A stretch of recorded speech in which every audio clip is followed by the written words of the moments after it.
Hello, welcome to another Facts and Dimensions Spotlight dataset. In this one, we're looking at the workforce intelligence data, adult social care. There's just three tables: area data, local area data, and trended information. And two of them have got reports added, so you've got the descriptions. I'll just show you inside the tables just quickly. So trended information. Have a little glance at that. You can see it's by authority and sector. You've got various measures. So that's that. Then you've got area data,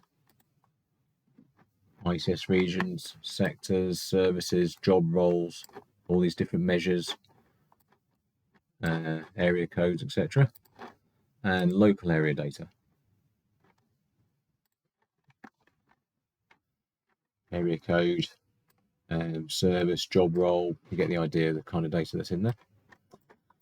The total data in this schema, you've got about 15 million rows of data, so it's very detailed, and data going back to March 2017. So if you want to have a play with that, follow the link in the description so you can get a 30-day free trial to this and the thousands of other tables. Thanks.